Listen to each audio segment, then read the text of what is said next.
Hello प्यारे विद्यार्थियों, ये है प्रकाश किरण प्रकाशिकी एवं प्रकाशिक यंत्र। ओके, और इसमें जो पहला वीडियो हमने दिया है कल एक दिन पहले, वो मैंने बनाया था बेसिकली परावर्तन के नियम और समतल दर्पण पर।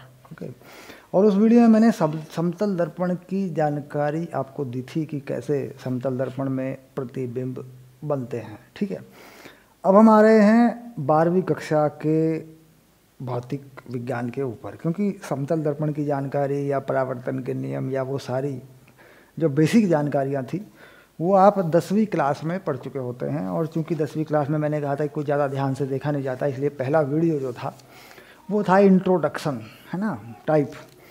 अब लेंगे हम गोलीय दर्पणों द्वारा प्रकाश का परावर्तन, जो एक महत्वपूर्ण वीडियो है बोर्ड परीक्षा के लिए भी और कंपटीशन के लिए भी। ओके, इसमें कुछ सूत्र हैं जिनकी आपको स्थापना करनी होगी, व्युत्पन्न करने होंगे, और इसमें कुछ आंकिक सवाल भी हैं, इसके कुछ नियम भी हैं। आपको जो रे डायग्राम है, यानी रे डायग्राम कैसे बनाते हैं, प्रतिबिंब कहाँ दर्पण के में देखते हैं, किस किस तरह का दर्पण होता है, फोकस कहाँ होता है, फोकल लेंथ, फोकस दूरी जो भी है, और सब चीज़ें कहाँ होती हैं, फोकस की दूरी, ये सब चीज़ें, और जो भी इस तरह की बातें हैं। बेसिकली प्रतिबिंब बनने के क्या नियम हैं, बेसिकली बात यह है कि प्रतिबिंब जो बनता है वो किस तरीके से बनता है और गोलीय दर्पण कैसे काम करता है। ठीक, इस बात पर यह वीडियो रहेगा हमारा। थोड़ा बड़ा वीडियो है, वही 40-45 मिनट, 1 घंटे का वीडियो है। इसमें हम एनसीईआरटी के कुछ सवाल हैं वो भी हल कर देंगे आपके, और जो डेरिवेशन है वो भी बता देंगे, और दर्पण में जो प्रतिबिंब बनने के नियम हैं वो भी बता देंगे, रे डायग्राम कैसे बनाना होता है वो भी बता देंगे। ठीक, और जो भी गोलीय दर्पण के बारे में चीज़ें परिभाषित की जाती हैं वो भी बता देंगे। ठीक है, तो शुरू करते हैं गोलीय दर्पण। ओके,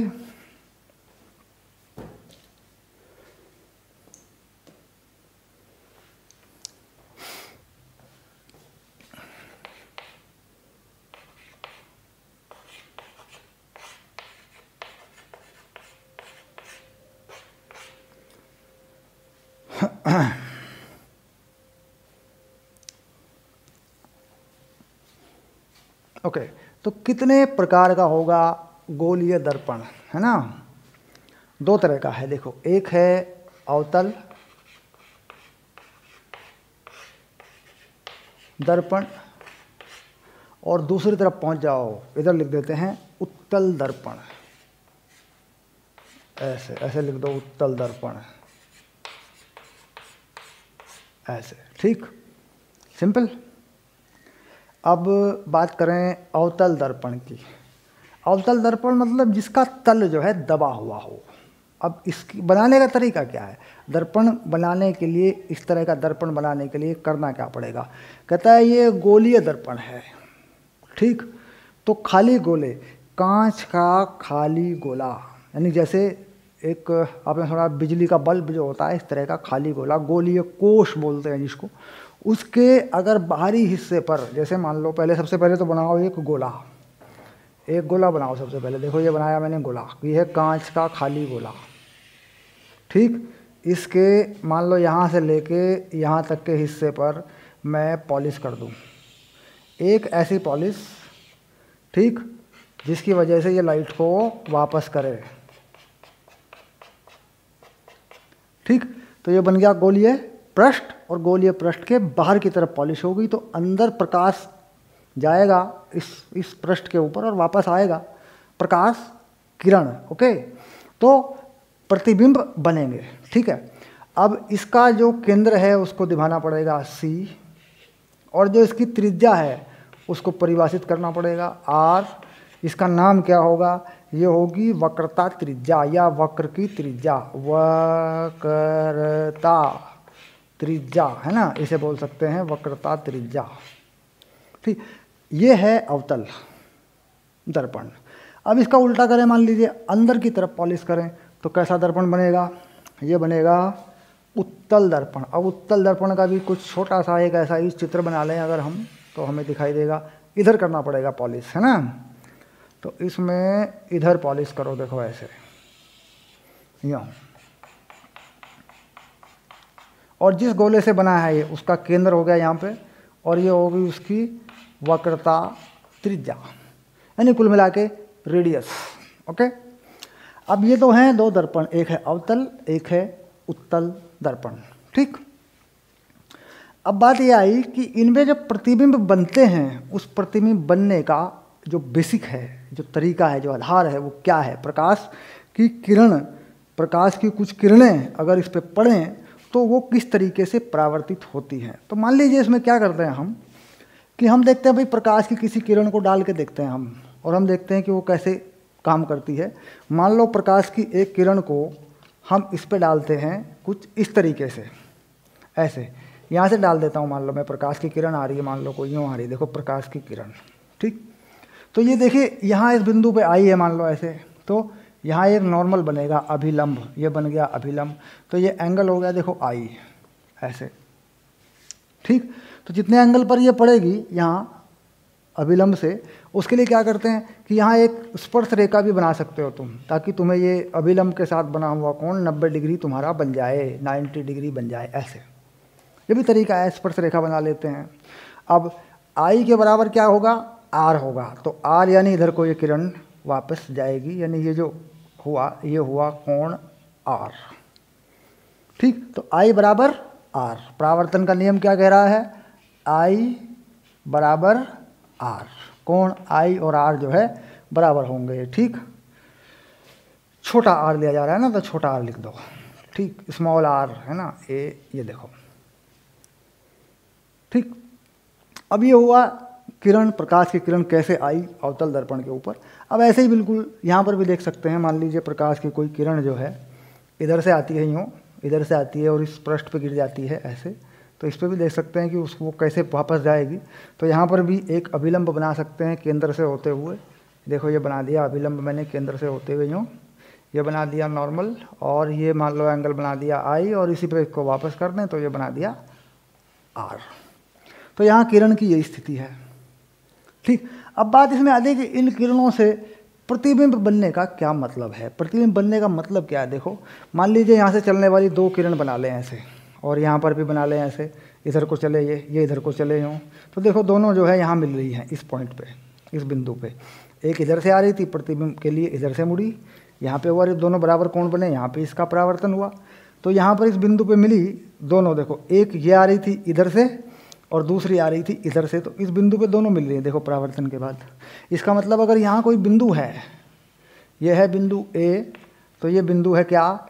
ए डैश। तो इस बिंदु ए का एक प्रतिबिंब ए डैश तैयार हो गया, यानी किसी भी बिंदु से दो किरण लेके चले और परावर्तन के बाद देखा कि वो दोनों किरणें कहाँ पर मिली हैं, तो प्रतिबिंब तैयार हो गया। ऐसे ही इसका कर सकते हैं, देखो ऐसे। अब मान लीजिए यहाँ से एक किरण चलती है ऐसे, एक और चलती है, मान लो कोई ऐसे चलती है, यहाँ पर भी अभिलंब बनाया। ठीक, अभिलंब से बना हुआ कोण ये है, तो इसी कोण पे वापस करी मैंने इसको, ये कर दी, देखो इसी कोण पे मान लो मैंने वापस कर दी बराबर, इधर को चली गई मान लो ये यूँ। ठीक, अब ये पीछे हटाने पे कहीं मिलती हैं ऐसे, या तो आगे जाए या पीछे हटाने पे मिले। तो देखो पीछे हटाने पे मिलने पर यहाँ मिल रही है मान लो, तो ये था ए और ये था ए डैश। तो कैसा प्रतिबिंब है? दर्पण के अंदर का प्रतिबिंब है, काल्पनिक प्रतिबिंब है। दर्पण के अंदर बना है प्रतिबिंब, दर्पण में बना पीछे की तरफ, तो दिखाई देगा। अगर काल्पनिक प्रतिबिंब है तो दिखाई देगा, हमारी आंख उसे देख पाएगी। और अगर वास्तविक प्रतिबिंब है, ठीक, तो हमारी आंख उसे नहीं देख पाएगी, वो आ सकता है स्क्रीन पर, पर्दे पर उसको उतारा जा सकता है। तो ये बात बाद की है, ये बात हम करेंगे कि भाई कौन सा प्रतिबिंब कैसा होता है, उस किसको आंख से देखा जा सकता है, किसको पर्दे पर उतारा जा सकता है। ठीक, तो इस तरीके से देखा कि इस ए का एक प्रतिबिंब यहाँ बना। अब मान लीजिए कोई व्यक्ति यहाँ खड़ा है, कोई व्यक्ति मान लीजिए यहाँ खड़ा हुआ है, ठीक, यहाँ पे खड़ा हुआ है कोई व्यक्ति, इधर को देख रहा है ये व्यक्ति, तो इसे क्या दिखाई देगा? इसे दिखाई देगा ये ए नहीं दिखाई दे रहा है इसको, मान लीजिए इसको ये ए को देख ही नहीं रहा, तो इसको क्या दिखेगा? इसे दिखेगा कि प्रतिबिंब यहाँ पर है, ये ए जो है यहाँ पर है, प्रतिबिंब देखेगा ये इसका। अगर ये पीछे नज़र को दौड़ा के देखे तो यहाँ देखेगा इसको, दर्पण के अंदर देखेगा इसको, और इसे व्यक्ति देख ही नहीं सकता। इसे स्क्रीन पे लाओ पहले, उसके बाद इसे देख लेगा, ये दिखाई दे जाएगा। जैसे आपने देखा होगा सिनेमा हॉल का पर्दा, टेलीविज़न का पर्दा, तो वो कैसे प्रतिबिंब होते हैं? वो वास्तविक प्रतिबिंब होते हैं जो स्क्रीन पर उतारे जाते हैं। तो कुल मिला के एक बिल्कुल सरल सी प्रक्रिया है, इस तरीके से प्रतिबिंब को देखा जाता है। जो दर्पण में अंदर होता है प्रतिबिंब, उसे कहते हैं काल्पनिक प्रतिबिंब, और जो दर्पण के बाहर बनता है, इस तरफ बन जाता है, उसे कहते हैं वास्तविक प्रतिबिंब। वास्तविक प्रतिबिंब उल्टे बनते हैं। देखो ये ऊपर है और ये इसके नीचे बना, यानी मान लो इस रेडियस को या इसको आधार मान लें हम, ठीक। बाद में इसका नाम भी रखेंगे हम, इसका नाम क्या है? प्रिंसिपल एक्सिस, है ना। तो नीचे बना, उल्टा हो गया, और यहाँ पे देखें तो सीधा ही बना है, ये भी ऊपर है, ये भी ऊपर है। यानी काल्पनिक प्रतिबिंब दर्पण के अंदर बनते हैं और सीधे बनते हैं। उनके आकार छोटे बड़े हो सकते हैं, आकार दोनों ही हालात में, दोनों सिचुएशन में छोटे बड़े हो सकते हैं, आकार की कोई बात नहीं है। लेकिन ये है कि दर्पण के अंदर अगर प्रतिबिंब बने और हमें दिखाई दे तो वो सीधा प्रतिबिंब होता है, काल्पनिक प्रतिबिंब होता है। और अगर दर्पण के बाहर है तो उल्टा होता है, वो हमें दिखता नहीं है। वो उसको देखने के लिए हमें क्या करना पड़ता है? एक चमकीला पर्दा लगाना पड़ता है, एक स्क्रीन लगानी पड़ती है जिस पर लाइट गिरे वो हमें दिख जाए। ओके, तो सिंपल सा तरीका था एक बार कि भाई ये दर्पण कैसे हैं और कैसे काम करते हैं, इसको पहचानने का एक तरीका था। अब इन पर आगे बढ़ते हैं।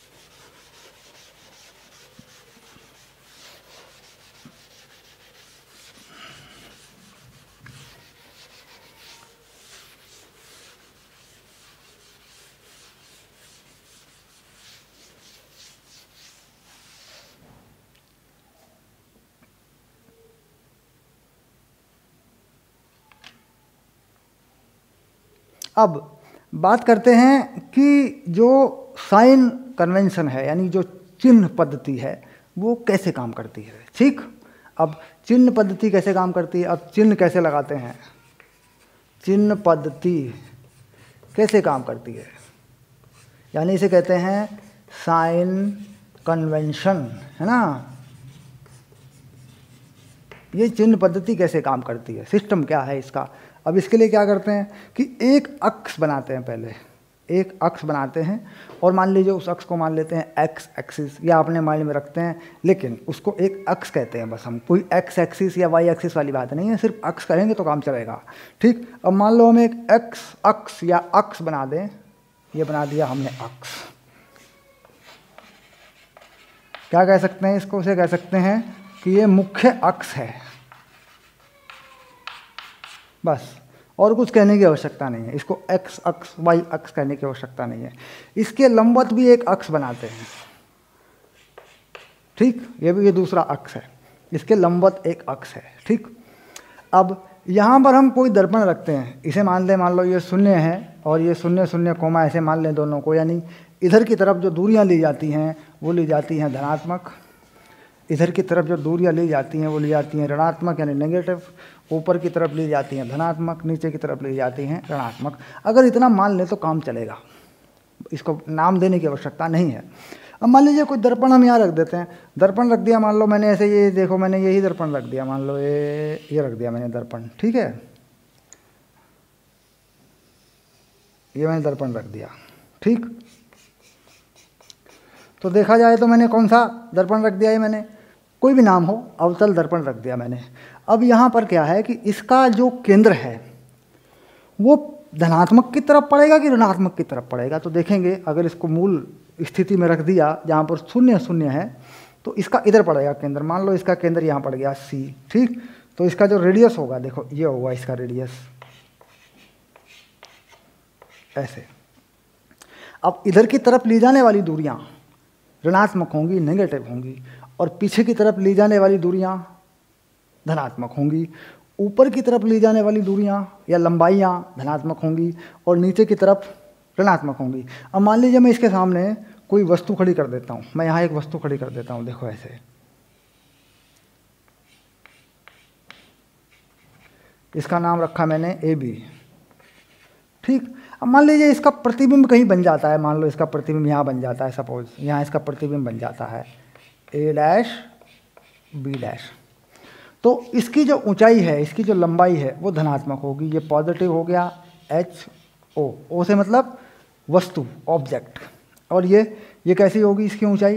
ये होगी इमेज, प्रतिबिंब की ऊंचाई। ये कैसी होगी? ये होगी नेगेटिव, माइनस में रखेंगे इसको। ऐसे बताने का तरीका है इमेज कैसे बनेगी, प्रतिबिंब कैसे बनेंगे, उनके नियम क्या है, ये बात हम करेंगे। अभी हम पहचान करवा रहे हैं कि साइन कन्वेंशन क्या होगा। अब इसके मान लीजिए इस वस्तु की दर्पण से दूरी, यहाँ से यहाँ तक की दूरी जो ली जाएगी, ये कोई दूरी ले लें हम। ठीक, ये कैसी होगी? ये होगी नेगेटिव। ठीक, और इसको लिखते हैं बाद में U, इसका प्रतिबिंब बनाते हैं, मतलब इसका सिंबल होता है U, इसका प्रतीक जो है U होता है। होती कैसी है? नेगेटिव लेनी पड़ेगी हमें। ठीक, अब प्रतिबिंब कहाँ बनेगा ये पता लगेगा बाद में। प्रतिबिंब की स्थिति पॉजिटिव नेगेटिव अपने आप आएगी, धनात्मक ऋणात्मक अपने आप आएगी। अब यहाँ तक बात आती है कि इसका जो R है, जहाँ भी ये लगेगा R, कैसा R है इसका R भी नेगेटिव है, यानी मूल स्थिति से या मूल बिंदु से जो भी कहें इस तरफ है तो नेगेटिव है। तो इसका मतलब जो भी हम फॉर्मूला बनाएंगे, जिस फॉर्मूले में भी हम इन्हें लगाएंगे, हम ये देख के लगाएंगे कि कौन पॉजिटिव है कौन नेगेटिव है।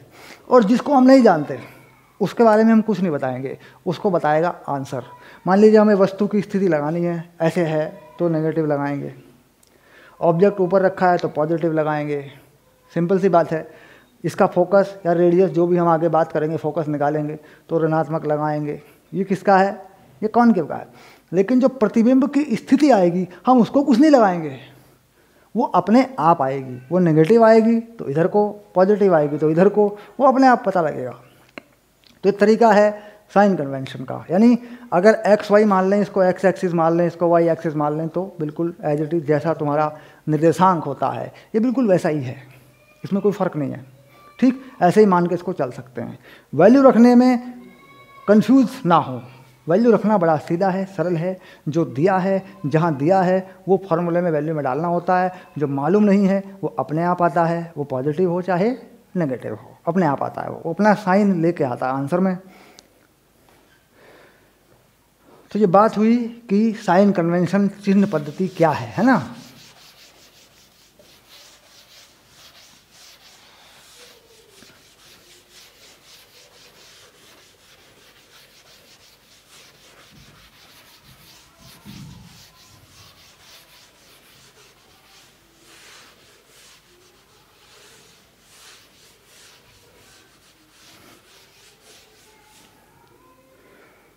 अब बात करेंगे फोकस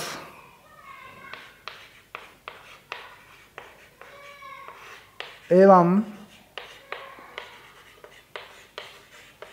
फोकस दूरी। ठीक, दोनों बातें हैं, यानी इसमें एक है अवतल दर्पण, ठीक, इसकी देखेंगे फोकस और फोकस दूरी कैसे परिभाषित होगी, और एक है उत्तल दर्पण।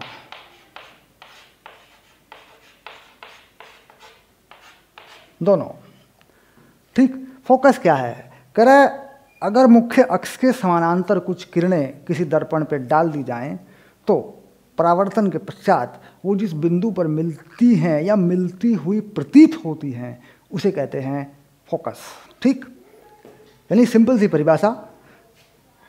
अब मान लो मैं बना देता हूँ ये कॉनकेव यानी अवतल दर्पण, और ये बना देता हूँ मैं इसका केंद्र, और ये डाल देता हूँ एक मुख्य अक्ष के समानांतर एक किरण। तो कहता है यहाँ पर जो है नॉर्मल बनाओ, अभिलंब बनाओ। ये जो कोण है यहाँ पे अभिलंब से बना हुआ ये है आई, और जिस पर ये चलेगी वापस जाएगी ये है कोण आर। तो ये समानांतर है, देखो ये वाली जो किरण है इसके समानांतर है, तो कहता है ये कोण भी आई होगा, और आई और आर का जो टोटल होगा वो यहाँ होगा इधर, तो ये 2i हो जाएगा कोण। क्यों? क्योंकि i बराबर आर है। ठीक, क्योंकि ये बहिष्कोण है, ये जो बहिष्कोण है, जो बाहरी कोण है, ये अंदर के आमने सामने वाले कोणों के योग के बराबर होता है। तो ये i है तो ये भी आर भी i है, क्योंकि i और r बराबर हैं दोनों। तो कितना हो गया? 2i हो गया। कहता है यहाँ पर एक लंब डाल लो, और लंब डाल के इनमें संबंध निकालो। ये लंब डाल दिया लंब, और इस लंब को लिख दो MP। ठीक, P मतलब पोलर, पोल बोलते हैं, ध्रुव बोलते हैं, दर्पण का ध्रुव, यानी जहाँ पर ये मूल होता है। ठीक, इस बिंदु को क्या बोलते हैं? ये दर्पण का ध्रुव है, और इसके ध्रुव पे खींची हुई जो लाइन है लंबवत लाइन, ठीक, ध्रुव लाइन, ध्रुव रेखा है ना, ऐसे बोल देते हैं उसको। अब अगर इसमें लगाओगे कोण tan थीटा, तो देखो बड़ी आसानी से आंसर मिलेगा। tan I लगाओ पहले, तो क्या मिला?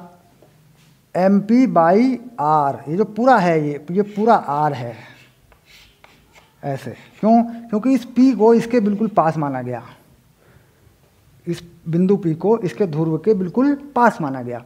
तो कितना हो गया? ये हो गया MP/R। इस त्रिभुज में अगर बात करें तो त्रिभुज कौन सा है? त्रिभुज है MCP।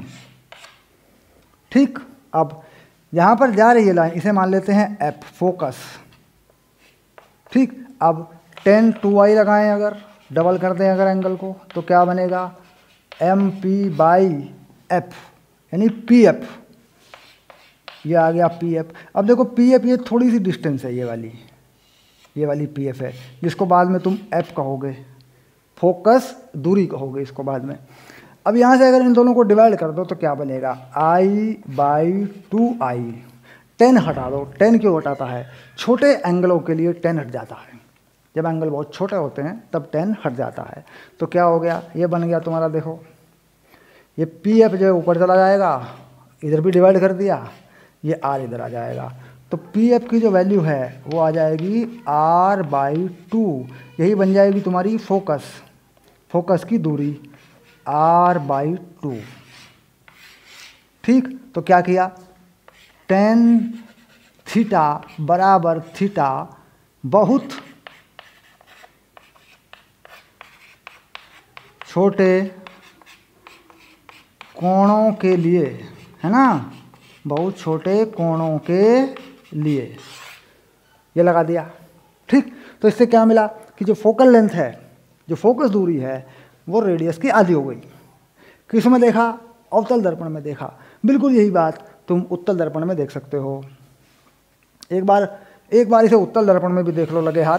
देखो ये बन गया उत्तल दर्पण, और ये बना दिया तुमने मुख्य अक्ष, ये बना दिया C, और यहाँ लाइन आने वाली है, मान लो ये बन जाएगा F, और एक जो रेखा है ऐसे, ये जाएगी फोकस से, ये देखो ये चला दिया ऐसे, और यहाँ बनाओगे तुम केंद्र से जाने वाला अभिलंब, ये बना दिया।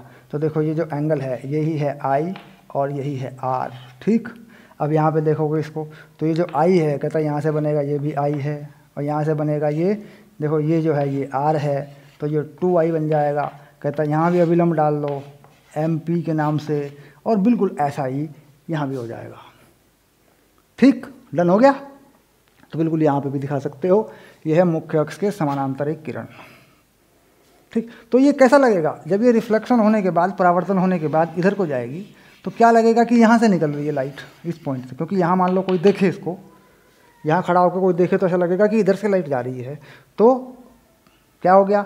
समानांतर अक्ष के, मुख्य अक्ष के समानांतर प्रकाश किरणें जिस बिंदु पर मिलती हुई या जिस बिंदु से निकलती हुई प्रतीत होती हैं, ठीक, उसे क्या कहते हैं? फोकस। तो जिस बिंदु पर मिलती हुई तो यहाँ मिलेंगी, ठीक, और या जिस बिंदु से निकलती हुई प्रतीत होंगी तो यहाँ से निकलेंगी। अब ये एक किरण के लिए हो रहा है, कह रहा सभी जितने भी समानांतर किरणें होंगी सब में यही होगा। तो क्या हो गया फिर? फोकस क्या हो गया? कहता जी समानांतर किरणें, मुख्य अक्ष के समानांतर किरणें जिस बिंदु पर मिलती हैं या वहाँ पर मिलती हुई प्रतीत होती हैं, बस वही है फोकस। ठीक, और दूरी कहता है पोल से या दर्पण से, उसकी दूरी जो है वो फोकस दूरी है, और ये फोकस दूरी उस गोले की त्रिज्या की आधी है जिस गोले पर पॉलिश करके तुमने दर्पण बनाया है। सिंपल सी बात है। अब कहता है इसमें फोकस दूरी ऋणात्मक लगेगी। जब फॉर्मूले में डालोगे तो इसकी फोकस दूरी कैसी लगेगी? ऋणात्मक लगेगी। यानी इसका जो F होगा, इसका जो F लगेगा, ये कैसा लगेगा इसका F? कहता है जी इसका F जो लगेगा, इसका F लगेगा ऋणात्मक।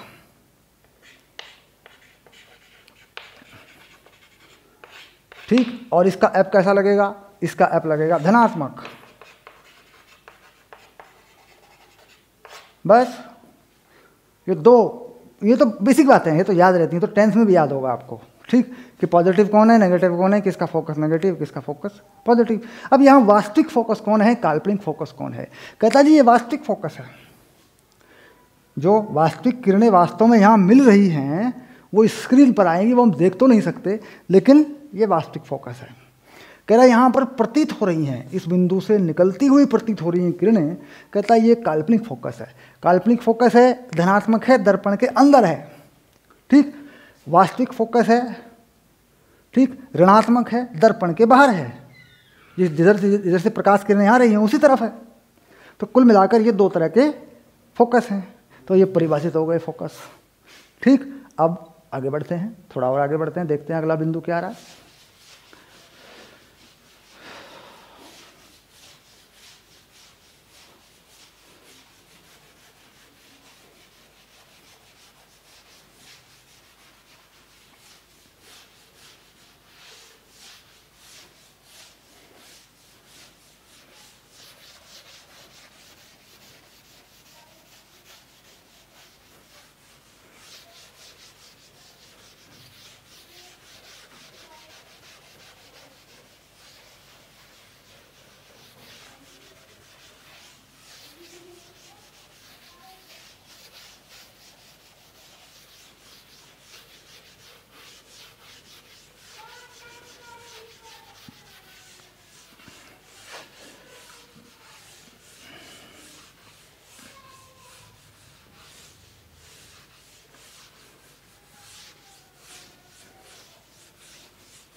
अब बात करेंगे प्रतिबिंब आरेख। प्रतिबिंब आरेख कैसे बनता है ना?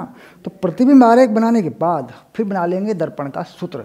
तो उसका उपाय क्या है? उसका उपाय है कि एक प्रतिबिंब आरेख बना लो, दोनों दर्पणों का एक एक प्रतिबिंब आरेख बना लो, दर्पण के सूत्र बना लो, उसके बाद जो बचे हुए आरेख हैं उसके बाद बना देंगे, दोनों काम हो जाएंगे। तो यहाँ क्या कर रहे हैं, दर्पण का आरेख बना रहे हैं दोनों का और उनका सूत्र बना दे रहे हैं, ठीक। चलिए अब बात करें, सबसे पहले इधर बना देते हैं अवतल दर्पण वाला।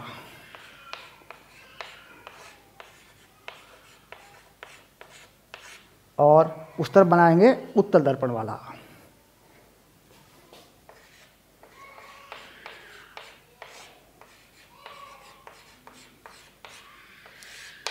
सिंपल, ठीक। अब अवतल दर्पण की बात करें तो एक सरल सा आरेख बनाएं, ऐसा रे डायग्राम बनाएं जिस पर दूरियों को देखना आसान हो, क्योंकि फॉर्मूला सिद्ध करना है, फॉर्मूला बनाना है, ठीक। चलिए बनाते हैं। एक ऐसा आरेख बनाओ जिसमें त्रिभुज वगैरह या जो दूरियां आपको लेनी हैं वो सरलता से दिखाई दें। ये बन गया, यहाँ इधर भी बनाओ, इधर भी बन गया, देखो ये रहा। अब बना दो मुख्य अक्ष और इसे आधा आधा कर दो। इधर बन जाएगा अवतल के लिए, उधर बन जाएगा उत्तल के लिए, ठीक। अब यहाँ पर इसका केंद्र बनाओ C, यहाँ पर इसका फोकस बनाओ, यहाँ पर इसका केंद्र बनाओ C, यहाँ पर इसका फोकस बनाओ, ठीक। इसमें प्रतिबिंब को थोड़ा दूर पीछे हटा कर रखो ताकि आसानी से प्रकाश किरणें मिलती हुई दिखाई दें। तो नियम क्या है कि जो समानांतर जाएगी वो फोकस से आएगी, ठीक। एक दूसरी जो केंद्र से जाएगी वो जो कि त्यों वापस आ जाएगी, क्योंकि केंद्र क्या होता है, केंद्र से जाने वाली रेखा वैसे ही लंबवत होती है, तो उसमें I और R बराबर होते हैं। अब मान लीजिए केंद्र से जाने वाली ये रेखा लंबवत है, तो जैसे जाएगी वैसे वापस आ जाएगी, क्योंकि यहाँ पे कोण कितना बन रहा है, 90। तो बनाने के लिए डायग्राम क्या किया, एक सीधी डाल दी फोकस से, एक मतलब एक दर्पण पे डाली फोकस से ले ली, और एक केंद्र से डाल दी। तो फोकस वाली ये समानांतर डाली हमने ऐसे, तो ये तो फोकस से आएगी, ये तो फाइनल हो गया। कहता है जहाँ पर ये मिलती हैं, कहता है ये है तुम्हारा प्रतिबिंब। तो इस प्रतिबिंब का नाम लिख दो AB, इसका नाम लिख दो A' B', ये बन गया इसका, ठीक। दूरियों को बाद में देखेंगे। यहाँ पोल है, कहता है इस पोल को P लिख दो और एक अभिलंब डाल दो ऐसे, इसका नाम लिख दो M, और यहाँ पे इसको नज़रअंदाज कर दो, ये डिस्टेंस बहुत थोड़ी है तो MP बना लेंगे इसको। तो फाइनल कर दो जो AB है और MP है ये एक आयत है, आयताकार आकृति का है ये, क्योंकि ये दोनों AB और MP लंबवत हैं और ये जो है दो समानांतर रेखाएं हैं। तो क्या बना, आयत बन गया, आयताकार आकृति बन गई। तो लिख दो इसमें आमने सामने की भुजाएं बराबर हैं तो AB = MP। ये नियम बना लिया, इसको फिट कर दो। ऐसे ही इसमें बना दो, कहता है इसमें भी रख दो कहीं पे, यहाँ पे रख दो वस्तु और इस वस्तु से सीधी किरण ले जाओ, एक फोकस से ले आओ और एक इससे सीधी केंद्र पे ले आओ ऐसे। तो जहाँ ये बनती है कहता है यहाँ दिखाओ प्रतिबिंब A' B', इसे मिला दो, इसे M कर दो, इसे P कर दो, केंद्र हो गया, इसे A कर दो, इसे B कर दो। ठीक, ऐसे कर दो इसको यूँ। ठीक, हालांकि दर्पण के अंदर ये जो किरण है ये डैश होती है, ये डार्क नहीं होती वैसे, लेकिन जो कि डायग्राम बना रहे हैं तो मैंने बना दिया इसको। यहाँ पे क्या होती है, ये डॉटेड होती है, डॉटेड ऐसे डॉटेड होती है अंदर की तरफ ये, और बाहर ये गहरी होती है, क्योंकि वास्तविक किरण होती है ना बाहर तो गहरी होती है, और दर्पण के अंदर की जो किरणें होती हैं वो डॉटेड होती हैं। ठीक, वहाँ एक्चुअली लाइट होती नहीं है, वो सिर्फ ज्योमेट्री का पार्ट है, ज्योमेट्री के लिए ऐसा किया गया है। अब आगे बढ़ो, अब देखो जो त्रिभुज हैं वो कैसे त्रिभुज हैं। ठीक, सिमिलर ट्रायंगल यानी एक जैसे जो ट्रायंगल हैं, ठीक, वो कैसे हैं, समान अनुपात वाले, जिनके कोणों के और लंबाइयों के अनुपात समान हों, ऐसे त्रिभुज। ठीक, तो अब यह आया कि भाई यहाँ देखें अगर त्रिभुज में, तो ये वाला त्रिभुज देखो, ये वाला त्रिभुज और ये छोटा सा त्रिभुज जो दिख रहा है ये वाला, कहता है ये समानुपाती हैं, इनके सभी कोण एक दूसरे के समानुपाती, कोण समान है बिल्कुल, और जो लंबाइयाँ हैं वो समानुपाती हैं, कोण समान है, समान कोण के त्रिभुज हैं। ठीक है, अब अगर अनुपात देखें तो अनुपात में क्या लगाते हैं, प्रतिबिंब बटे वस्तु लगाते हैं, वस्तु बटे प्रतिबिंब नहीं लगाते, क्योंकि आगे वाला जो फॉर्मूला है, जो फॉर्मूला बनेगा मैग्नीफिकेशन पे, आवर्धन के लिए जो फॉर्मूला बनेगा, ठीक, वो यही मानता है कि प्रतिबिंब बटे वस्तु हो, यानी वस्तु के आधार पर ही ये देखा जाए कि प्रतिबिंब कितनी दूरी पर है या वो कितना बड़ा है। तो आवर्धन क्षमता के लिए क्या करते हैं, प्रतिबिंब बटे वस्तु करते हैं। तो इसलिए पहले से ही मान के चलें कि प्रतिबिंब बटे वस्तु करना है। ठीक, अब अगर इन दोनों त्रिभुजों के लंब देखें तो देखो ये रहे लंब, इसका लंब ये रहा और इसका लंब ये रहा, ऊंचाई जो है ये रहा। तो बना दो, त्रिभुज कौन सा लिया, त्रिभुज लिया A' B' C, और कौन सा लिया, और लिया ABC, ABC। अब इसमें लिख दो इन दोनों त्रिभुज में, ऐसे लिख दो, त्रिभुज इतने और इतने में लिखो A' B' अपॉन AB। आधार क्या है, इसका आधार है B'C, इसका आधार है ये वाला, ये रहा इसका आधार, और इसका आधार ये पूरा यहाँ तक। तो क्या हो गया, B'C बटे BC। ठीक, अब इधर से देखो, दूसरी तरफ से देखो, दूसरी तरफ से ये त्रिभुज है, देखो इधर से ले रहे हैं, ये त्रिभुज है, देखो ये रहा, ओके, और इसके साथ ये रहा त्रिभुज एक और, देखो ये रहा एक त्रिभुज। अब इसमें क्या करें, इसमें भी यही करें, A' B' अपॉन MP। अब कौन से त्रिभुज लेने हैं, नाम लिखता हूँ, ये पॉइंट है focus point, A' B' F त्रिभुज, A' B' F, और त्रिभुज ये लेना है MPF, MPF।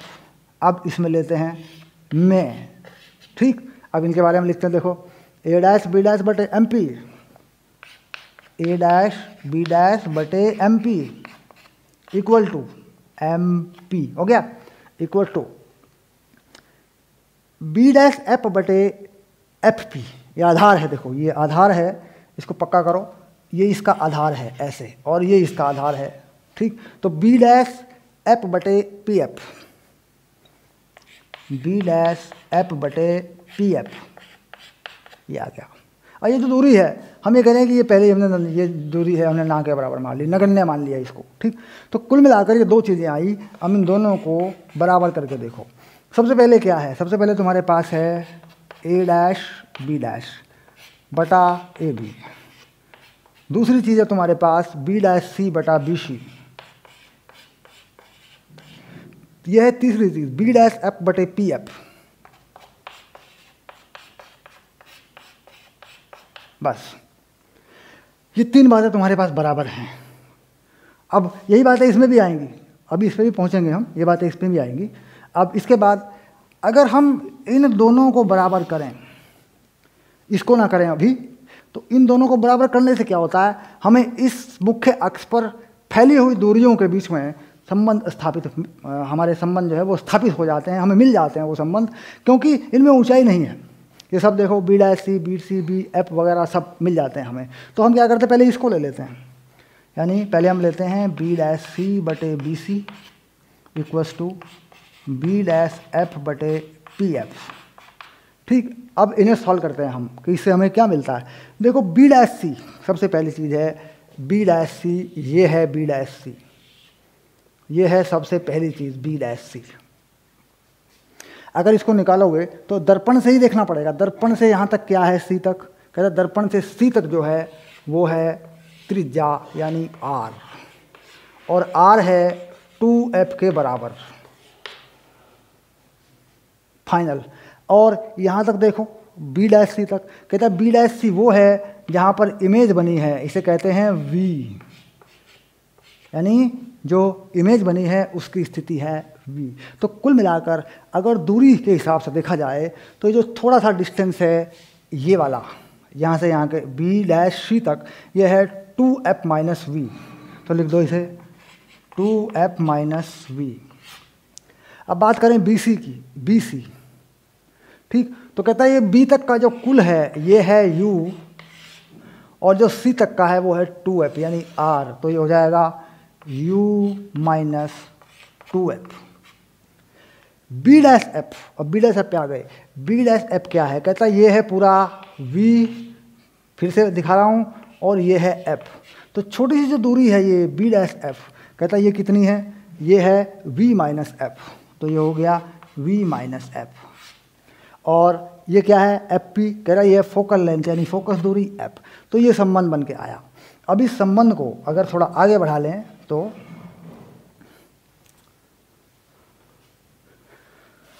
थोड़ा यहाँ के बजाय थोड़ा आगे बढ़ा दो, फिर हटा देंगे बाद में इसको जब उस पर चलेंगे तो इसे यहाँ ले लो, देखो ऐसे हो गया।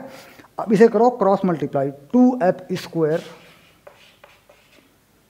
Minus V F equals to U we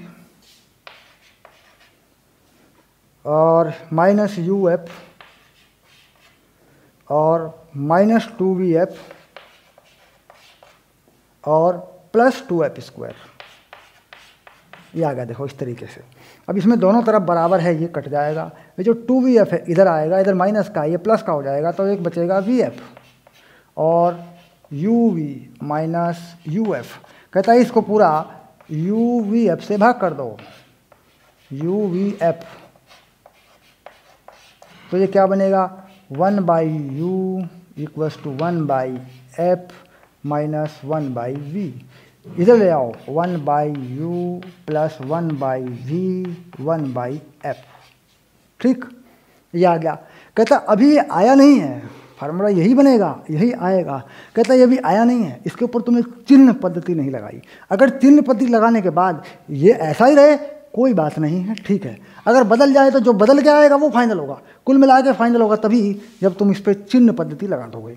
तो चिन्ह पद्धति लगाते हैं, चिन्ह लगाया, देखो चिन्ह में क्या है, सभी दूरियां इस तरफ हैं, दर्पण के इधर हैं, सब बाईं तरफ हैं, सब नेगेटिव हैं, तो सभी के साइन बदल दिए जाएं तो ऐसा ही रहेगा। अगर सभी के साइन बदले जाएं तो ऐसा ही रहेगा, माइनस का यू माइनस का वी माइनस का एफ। तो कुल मिलाकर चिन्ह पद्धति लगाने के बाद माइनस का यू हो गया, माइनस का वी हो गया, माइनस का एफ हो गया, तो फिर वही बन गया 1/v प्लस 1/u 1/f। कहता है ये लग गई चिन्ह पद्धति और सूत्र ये हमारे हाथ में आ गया 1/v + 1/u = 1/f। ठीक, 1/v 1/u 1/f, इनमें संबंध आ गया हमारे पास। अब इसमें जो भी हम वैल्यू डालेंगे, जो भी मान हम इसमें रखेंगे, वो प्लस माइनस देख के रखेंगे। कहता है यही है दर्पण का सूत्र। अब इसके बाद अगला सूत्र है आवर्धन क्षमता का सूत्र। अब आवर्धन क्षमता का सूत्र यहाँ बना देते हैं, देखो यहाँ जगह है, यहाँ बनाते हैं आवर्धन क्षमता, इसे कहते हैं मैग्निफिकेशन।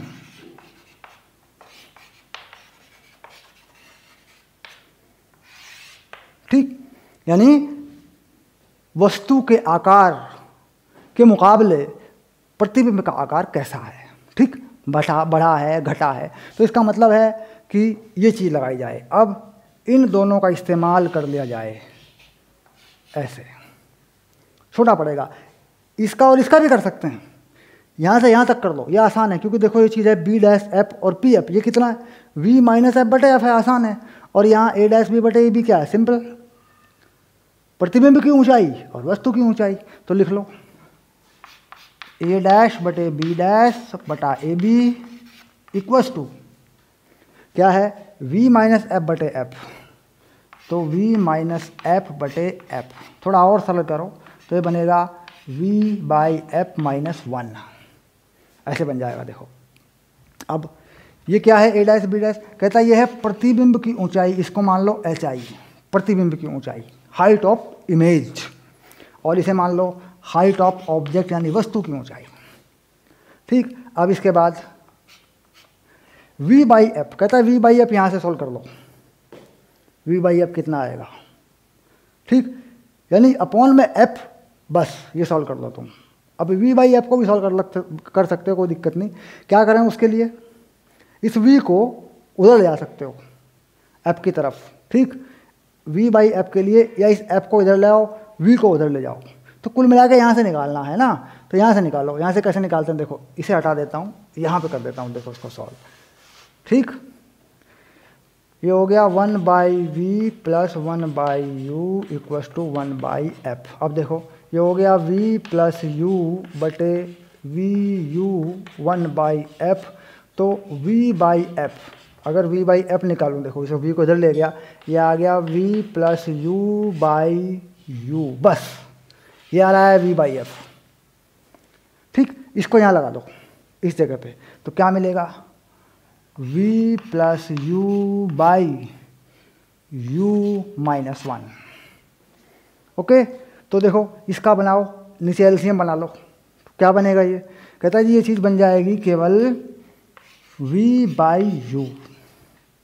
ठीक, कहता है इस पे चिन्ह पद्धति लगी हुई है, इधर नहीं लगी हुई है। अब देखो इधर इमेज कहाँ है, नीचे की तरफ, तो ऋणात्मक है, नेगेटिव है।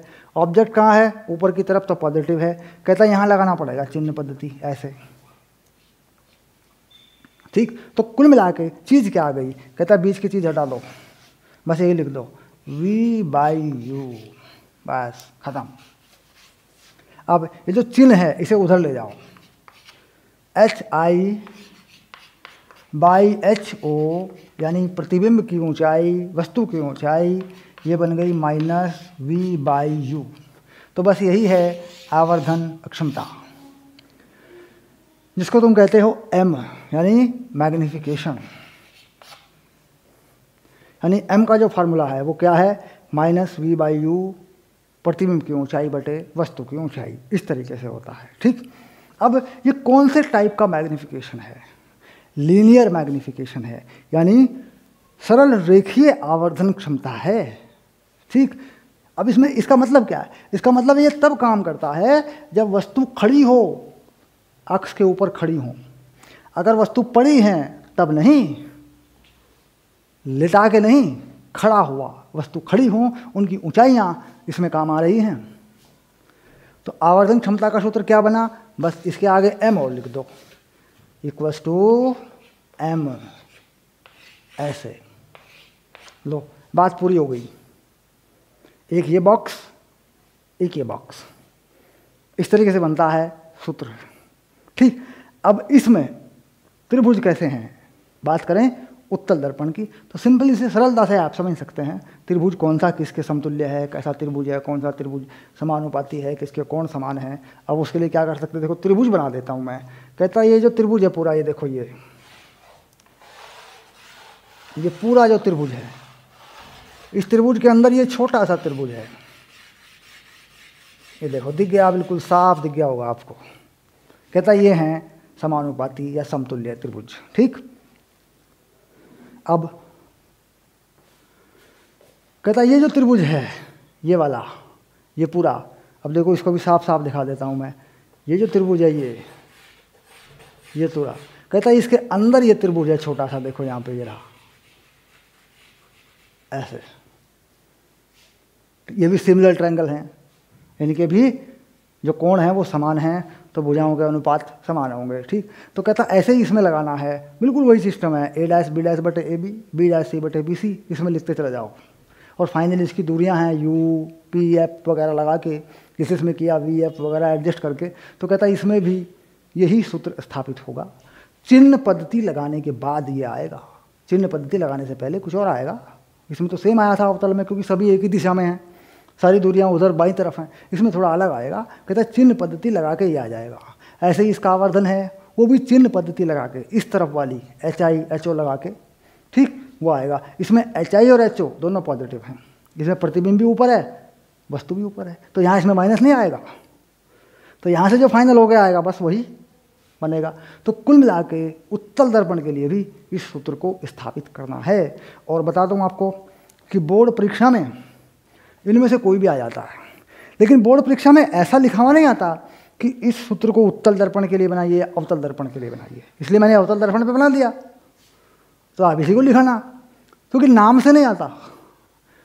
परीक्षा में ये कभी नहीं आता कि सूत्र बनाइए उत्तल दर्पण के लिए, अवतल दर्पण के लिए। वहाँ आता है कि गोलीय दर्पण के लिए सूत्र की स्थापना करिए, तो यही बन जाएगा, फिर यही बना लो आप। लेकिन अपनी जानकारी के लिए, अपने अनुभव के लिए, अपने आंकिक प्रश्नों को अच्छे से हल करने के लिए ज़रूरी है कि आप इसको भी बना लो। इसे अपने लेवल पे, अपनी सेल्फ स्टडी में आप इसको बना के देखना एक बार, ठीक। इसको बना लेना आप, नहीं बना तो इस वीडियो के नीचे कमेंट कर देना, मैं बना दूंगा, मैं डाल दूंगा अगले वीडियो में, ठीक है। तो ये हो गया दर्पण का सूत्र, ठीक। अब बताएंगे आरेख, रे डायग्राम कैसे बनता है। जो रे डायग्राम है वो कैसे बनता है, उसके क्या नियम हैं, अवतल में भी उत्तल में भी, ठीक है।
तो ये आ गया दर्पणों के प्रतिबिंब आरेख, है ना। तो लिख दो प्रतिबिंब आरेख।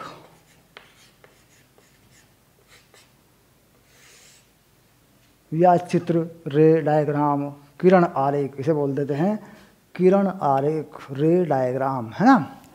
अब इसमें क्या करें, सबसे पहले देख लें कि अवतल दर्पण में किस किस स्थिति में कहाँ कहाँ कैसे कैसे प्रतिबिंब बनता है। अवतल दर्पण की बात करें तो लिख दो पहला नाम अवतल दर्पण।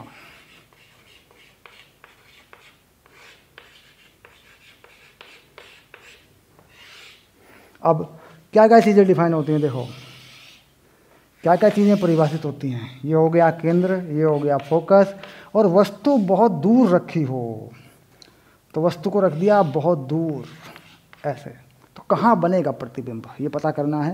यानी केंद्र से भी परे रखी हो वस्तु, और उस प्रतिबिंब के बारे में क्या जानकारी मिलेगी, क्योंकि सूत्र तो हमने बना लिया, हमने इसका सूत्र तो बना लिया। तो आप कर सकते हैं भाई, कैसे करें, ठीक। प्रतिबिंब का कोई नाम देना चाहते हैं, नाम दे दें, ए बी दे दें, ठीक। अब पहली जो प्रकाश किरण है, पहली प्रकाश किरण कहाँ से चलेगी, यहाँ से चलेगी यूँ, और ये समानांतर जाएगी, समानांतर लेते हैं, और ये वापस आएगी फोकस से होते हुए, ये आ गई। एक जाएगी केंद्र से सीधी, तो कहता है यहाँ मिलेंगी, देखो ये रहा। ये जो प्रतिबिंब है कैसा है, उल्टा है, वास्तविक है, छोटा है। कैसे कहेंगे, उल्टा है, वास्तविक है, छोटा है। किससे छोटा है, वस्तु से छोटा है। आंख से देखा नहीं जा सकता, पर्दे पर उतारना पड़ेगा, ये बात पक्की हो गई, ठीक। इसमें u यानी वस्तु की स्थिति ऋणात्मक है, प्रतिबिंब की स्थिति ऋणात्मक आएगी जब सॉल्व करेंगे, और जो फोकस दूरी है वो भी ऋणात्मक है, ठीक। कैसा दर्पण है, दर्पण है अवतल दर्पण। फाइनल पहला डायग्राम। दूसरे में केंद्र पे रख दो, केंद्र पे रखने पर क्या बात होती है जरा देखें एक बार।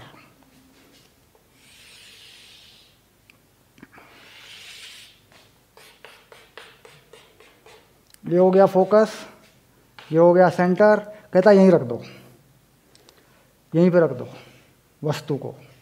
तो एक किरण चलेगी आगे की तरफ यूं, वापस आएगी फोकस से, दूसरी केंद्र से ही होते हुए आएगी ऐसे, कहता है या तो इसको मिला लो ऐसे सीधे, या एक यहाँ डाल के यहाँ से वापस ले आओ ऐसे, तब भी बात वही होती है। यानी इसी पॉइंट से बिल्कुल वहाँ मिलाओ पोल पे, जिस कोण पे ले जा रहे हो, यहाँ पे जिस कोण पे ले जा रहे हो उसी कोण पे वापस ले आओ, क्योंकि ये जो अक्ष है ये लंबवत है दर्पण के, तो यहाँ जो एंगल है ये आई, तो ये भी आई और आर बराबर हैं, तो जहाँ मिलेंगी वो पॉइंट आ जाएगा। तो कह रहा है इसमें भी जो प्रतिबिंब है वास्तविक है, उल्टा है, लेकिन आकार में बराबर है, छोटा बड़ा नहीं है, जैसा वस्तु है वैसा ही उसका प्रतिबिंब है। ओके, अब इसके बाद थोड़ा और देखें और आगे बढ़ाओ, केंद्र और फोकस के बीच में रखो। अगले केस में बनाओ दर्पण,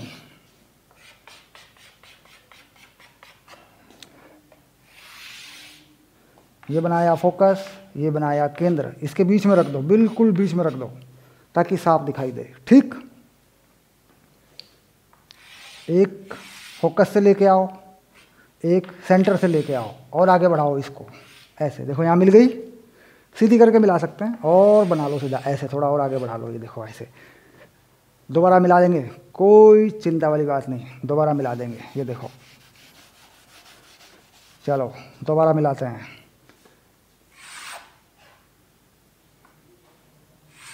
ओके, ये मिल गई, देखो यहाँ ये बन गया प्रतिबिंब। ठीक, ओके। प्रकाश किरण पर तीर का निशान लगाओ, ये लग गया प्रकाश किरण पे तीर का निशान।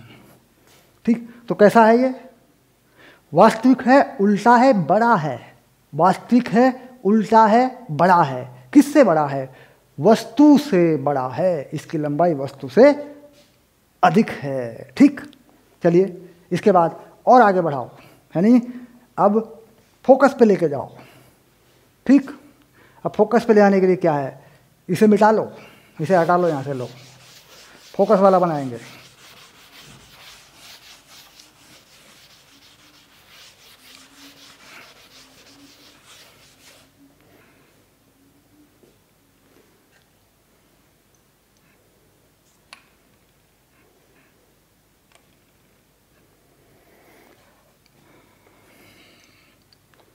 बनाओ दर्पण,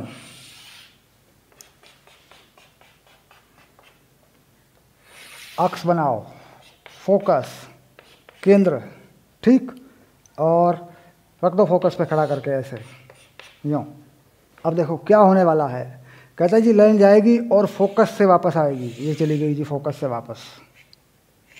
एक कह रहा है केंद्र से जाएगी, कहता है ये मिलेंगी नहीं कहीं भी, ये बिल्कुल नहीं मिलेंगी कहीं भी, ये मिलेंगी जाके अनंत पे। ठीक, तो ये बन गया तब जब फोकस पे। ठीक,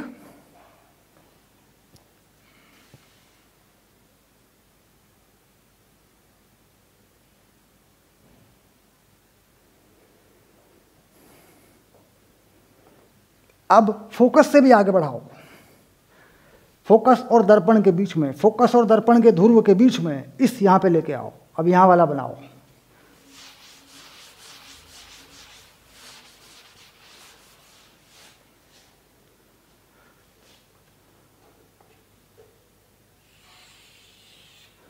ये बना दिया दर्पण, ये बना दिया इसका मुख्य अक्ष, ये बना दिया इसका फोकस, ये बना दिया इसका केंद्र, और ये खड़ी कर दी यहाँ पे वस्तु। ठीक, डायग्राम, प्रकाश किरण कहता जाएगी एक फोकस से इस तरफ को और एक जाएगी केंद्र से इस तरफ को। ठीक, कहता ये मिलेंगे नहीं, इधर फैल जाएंगी, तो पीछे हटाया जाए तो मिलती हुई प्रतीत होंगी, मिलती हुई प्रतीत होंगी पीछे की तरफ, ऐसे यहाँ बना देते हैं। ठीक है, तो कहता ये बनेगा काल्पनिक प्रतिबिंब। ठीक, यानी वस्तु से बड़ा काल्पनिक प्रतिबिंब सीधा होगा, वस्तु से बड़ा होगा जब आप फोकस और दर्पण के बीच में रख देंगे इसको। कुल मिलाकर प्रतिबिंब अनंत पर चला गया जब फोकस पे रखा। कौन से दर्पण में? अवतल दर्पण में ऐसा हुआ एक बार। ठीक, और अगर कोई वस्तु अनंत पे रही तो उसका प्रतिबिंब फोकस के पास आ जाएगा, फोकस पे आ जाएगा, क्योंकि बहुत दूर चली तो फोकस पे आ जाएगा प्रतिबिंब। अगर कोई वस्तु अनंत पे है तो उसका कहाँ आएगा प्रतिबिंब? फोकस पे आ जाएगा। यानी फोकस पे रखी वस्तु का प्रतिबिंब अनंत पर, अनंत पे रखी वस्तु का प्रतिबिंब फोकस पर। ये चीज याद रखनी है आपको। ठीक, अब चलते हैं उत्तल दर्पण।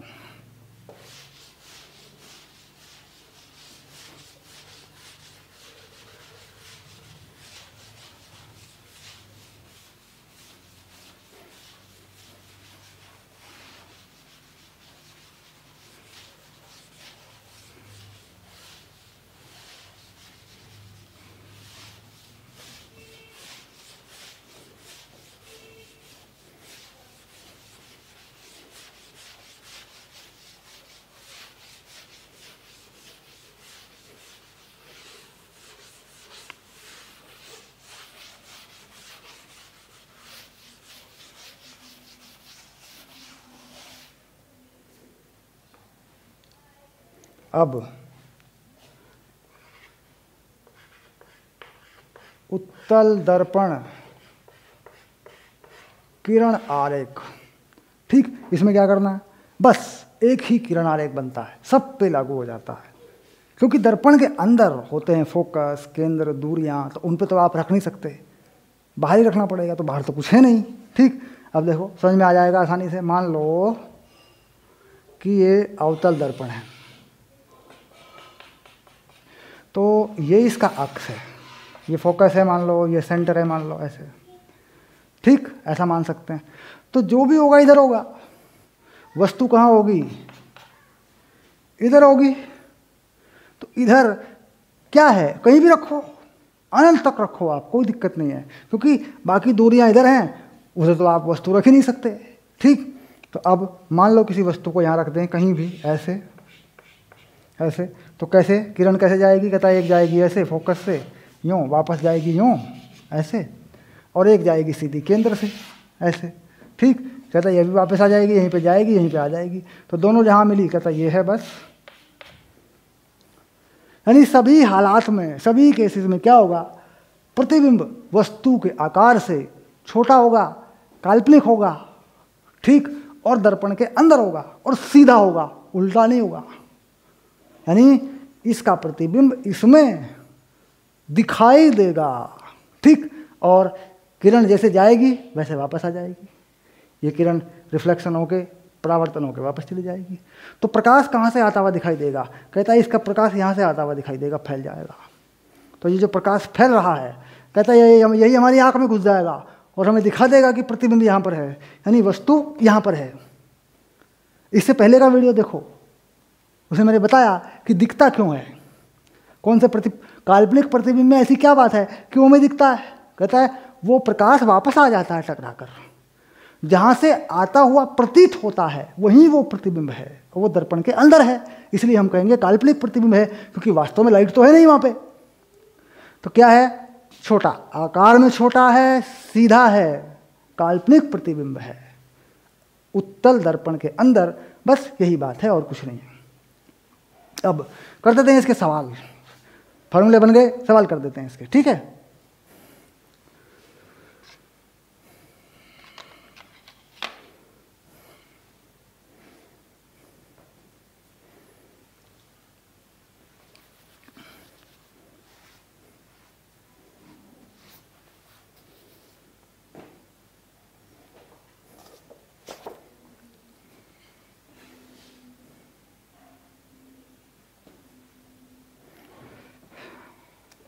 तो ये आ गई मेरे हाथ में पाठ्य पुस्तक, टेक्स्ट बुक, है ना। चलते हैं दर्पण पर बनने वाले सवालों पर खोज करते हैं, देखते हैं किस तरह के सवाल हैं। चलिए आ गया पहला सवाल, 3 नंबर है, अंकित प्रश्न है। जो नंबर 2 है वो सिर्फ आकृति बनाने पर प्रश्न है, वो आप समझ जाएंगे, कोई बात नहीं है। करते हैं हल करने वाला। उदाहरण 3, ठीक। कोई वस्तु 15 सेंटीमीटर वक्रता त्रिज्या के अवतल दर्पण से 10 सेंटीमीटर पर 5 सेंटीमीटर दूरी पर रखी है। प्रत्येक स्थिति में प्रतिबिंब की स्थिति, प्रकृति एवं आवर्धन का परिकलन कीजिए। बात बिल्कुल सिंपल है। दर्पण कैसा है, यूवीएफ कैसे लगेंगे करके दिखा देता हूं आपको, ठीक है।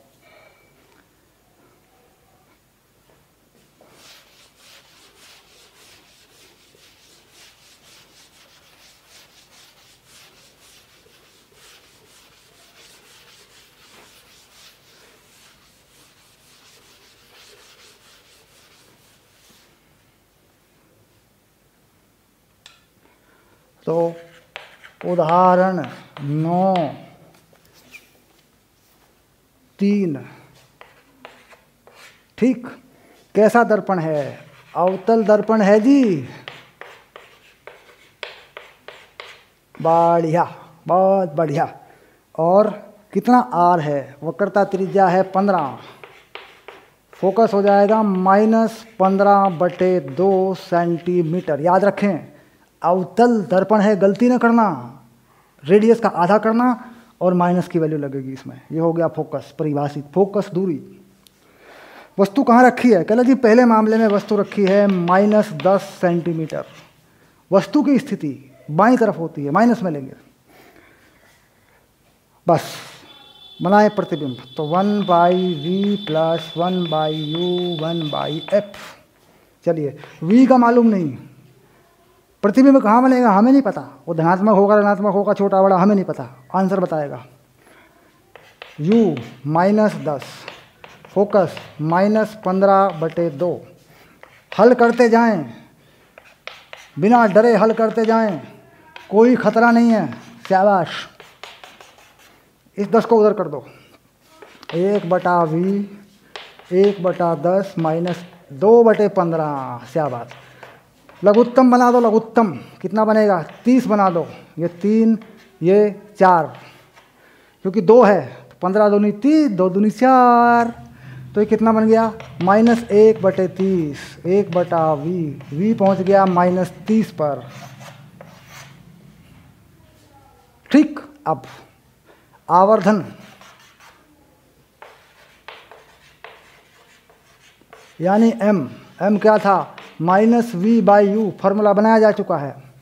-30 v माइनस का 10, आवर्धन हो गया 3, वो भी माइनस का। चलो ये हो गया तुम्हारा उत्तर, और ये भी होगा तुम्हारा उत्तर। पहला कहाँ रखा था? पहले में 10 सेंटीमीटर पे रखा था, समझे। चलो आगे चलो। कैसा है प्रतिबिंब? कैसा है? वास्तविक है। वास्तविक है तो कैसा है? उल्टा है, वस्तु से आकार में बड़ा है। आवर्धन कितना है? -3 है, 3 गुना बड़ा है, ठीक। अब रे डायग्राम बनाना चाहो बना सकते हो तुम, अभी बताया हमने। देखो फोकस से बड़ा, लेकिन केंद्र से छोटा, यानी केंद्र और फोकस के बीच में रखा हुआ है तो बड़ा बनता है, वास्तविक होता है, उल्टा होता है। अभी अभी हमने देखा था, दोबारा बना के देख सकते हो। ठीक, बना देता हूँ, बना के दिखा देता हूँ, वहम हटा देता हूँ। ये रहा देखो, ये फोकस, ये केंद्र। ठीक, अब देखो बड़ा है कि नहीं, बन गया बड़ा। तो ये मामला था। अब दूसरा है इसी में सवाल, 5 सेंटीमीटर पर रखी है वस्तु, फिर क्या क्या होगा, फिर वैल्यू लगा लो। 5 सेंटीमीटर के लिए वस्तु, ये बदलना है सिर्फ, ये देखो, ये बदलेंगे सिर्फ, ये कर देंगे 5 माइनस का 5, बस ऐसे। ठीक, इसको हल कर देंगे, यहाँ पे देखो बदल देंगे इसको, माइनस का 5, ये लो। ठीक, ओके, यहाँ कर देंगे इसको 5, ऐसे धीरे धीरे बदल रहा है सब कुछ। यहाँ कर देंगे इसको 5। ठीक, एलसीएम यहाँ हो जाएगा 6।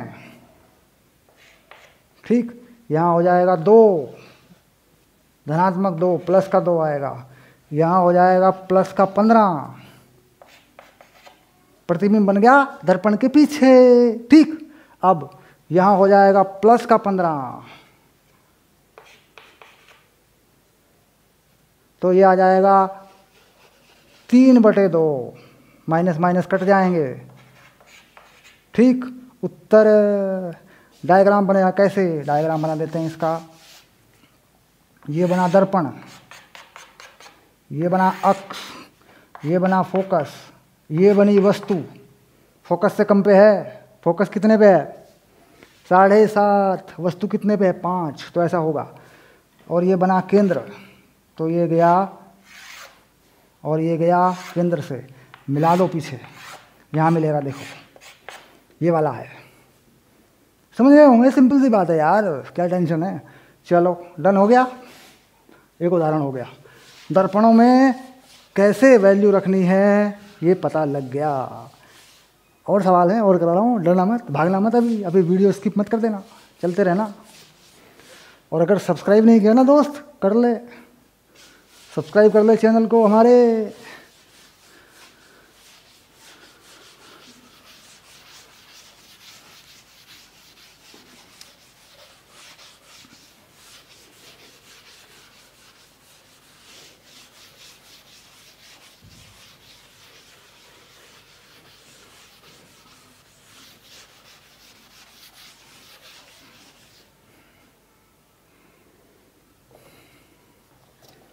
चलिए अब चलते हैं अभ्यास प्रश्नावली की तरफ और देखते हैं प्रश्नावली में क्या होना है।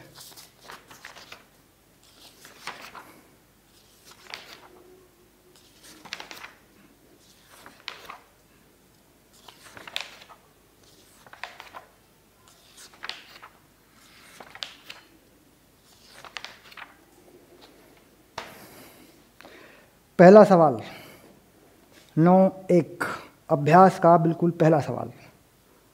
तो ये आ गए हम अभ्यास पे और ये है 9.1। कैसा दर्पण है? दर्पण है अवतल। R है 36, F हो जाएगा -18, U है -27 और HO वस्तु की ऊंचाई या वस्तु की लंबाई ये है 2.5। इसे क्या कह रहे हो? ये है वस्तु की लंबाई, ये रही देखो। तो इमेज की लंबाई, प्रतिबिंब की लंबाई बतानी पड़ेगी, कहाँ बना बताना पड़ेगा।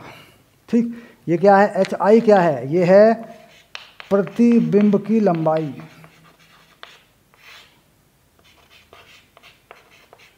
ये तुम्हें बताना है और V निकलेगा तब निकलेगा ये।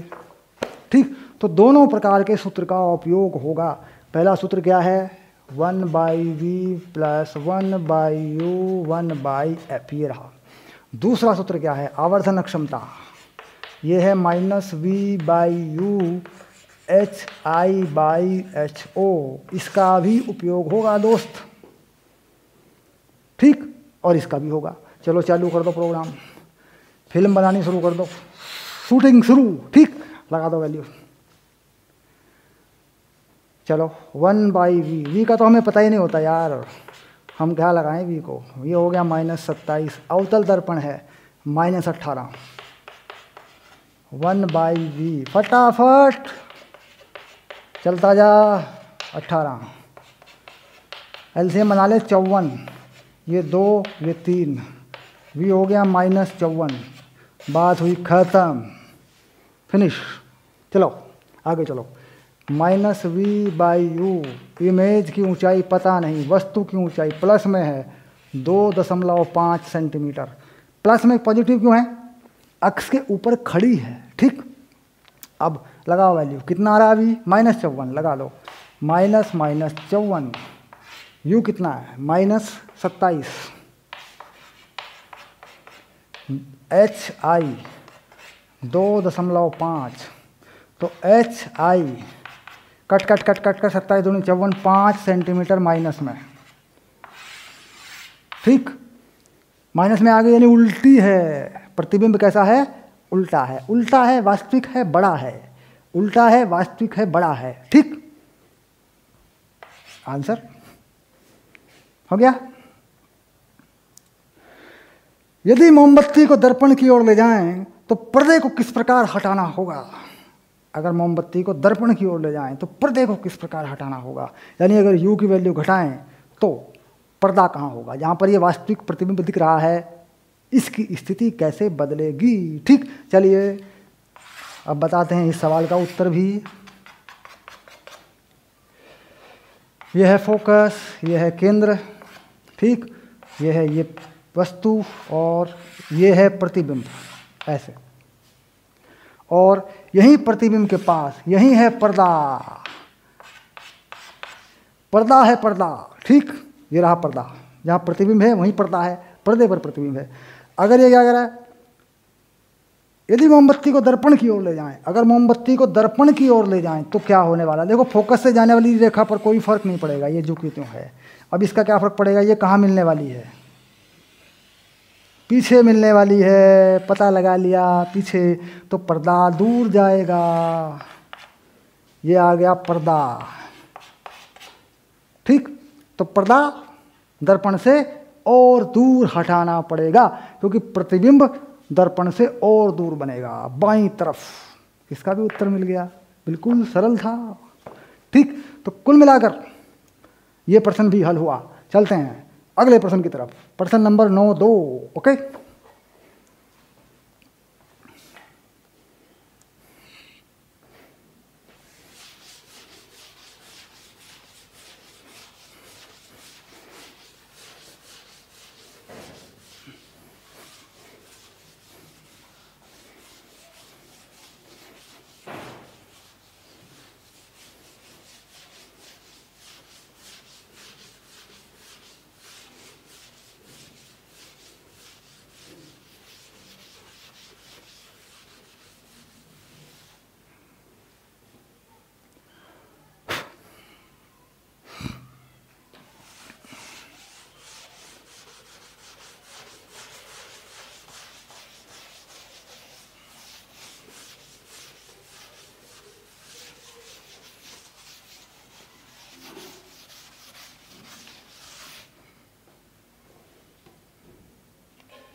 नौ दो 11 नहीं हो रहे हैं अभी हम पढ़ा रहे हैं और चलेगी ये वीडियो। बस एक सवाल और है दोस्त, एक सवाल और झेल जाओ, कोई दिक्कत नहीं। गोलीय दर्पणों पर प्रकाश का परावर्तन खत्म, ठीक। 4.5 साइज की कोई सुई, ठीक है, तो हाइट ऑफ ऑब्जेक्ट 4.5 सेंटीमीटर है जी। 15 सेंटीमीटर फोकस दूरी के उत्तल दर्पण से 12 सेंटीमीटर की दूरी पर रखी है दोस्त। तो फोकस प्लस में लगेगा क्योंकि दर्पण कैसा है, उत्तल दर्पण है। ये गलती ना करना, बहुत बच्चे करते हैं। प्लस 15 सेंटीमीटर दूरी यू, ये तो माइनस में लगेगी भैया, 12 सेंटीमीटर। बस हो गया, सब कुछ आ जाएगा अपने आप आगे। चलो चलते जाओ। पहले बताओ प्रतिबिंब की स्थिति। v पता ही नहीं है भाई, v क्या है, u -12 है, फोकस दूरी प्लस में 15 है। ठीक, हल कर लो, कहाँ आएगा v, 1/12 प्लस 1/15, हल कर लो। क्या एलसीएम बना रहे हो तुम 12 और 15 का? मैं तो 60 बना रहा हूँ, 60। चलो तुम भी बना लो, तुम भी वही बनाओगे जो मैं बनाऊंगा। हैं 5 और 4, 1/v। तो देखो v की वैल्यू आ गई, v की वैल्यू आ गई प्लस में 60/9 सेंटीमीटर। ठीक, अब आवर्धन लगाएंगे, पता करेंगे कि प्रतिबिंब की लंबाई कितनी है। आवर्धन क्या है, m है। प्रतिबिंब की लंबाई वस्तु की लंबाई -v/u है सर जी। ठीक है, लगा लो। प्रतिबिंब की लंबाई hi, वस्तु कितनी लंबी थी बालक, 4.5, और प्लस में होती है, पॉजिटिव होती है, ऊपर खड़ी होती है, तो प्लस -v कहाँ आया, प्लस में आया सर, प्लस में आया है सर जी, 60/9। वस्तु कहाँ रखी थी, ओ सर जी माइनस में रखी थी 12 पे, -12। तो ऊंचाई आ गई प्रतिबिंब की 4.5 गुना 60/9 बटे 12 पंजे 60, 9 पंजे 45, और पंजे पंजे कितने, पंजे पंजे बताओ, 25। तो ये आ गया पंजे पंजे 25, 2.5 सेंटीमीटर। प्रतिबिंब छोटा बनेगा उत्तल दर्पण में, ध्यान रखना। आरेख बनाओ सर जी, दिखाओ तो सही बना के, कैसे बनेगा, हम कैसे मान लें छोटा होगा कि बड़ा होगा। चलो भैया कहीं रख लो, एक लाइन डाल दो फोकस से वापस, एक डाल दो केंद्र से वापस। देखो छोटा बना, छोटा बना, ऐसा होता है आरेख। बन गया प्रतिबिंब छोटा, इसका प्रतिबिंब यहाँ बन गया। ठीक, ये था दर्पणों पर प्रतिबिंब का बनना। संपूर्ण वीडियो है, सारी बातें रखी गई हैं वीडियो में। इस वीडियो को 1 बार 2 बार देख लें, सब कुछ पक्का फाइनल है। ठीक, अगला वीडियो बनेगा अपवर्तन के नियम पर आधारित, यानी जो लेंस होते हैं उन पर बनाएंगे। ठीक है, कल बन रहा है वीडियो, अगले दिन मिलेगा, कोई चिंता वाली बात नहीं। Good bye, okay.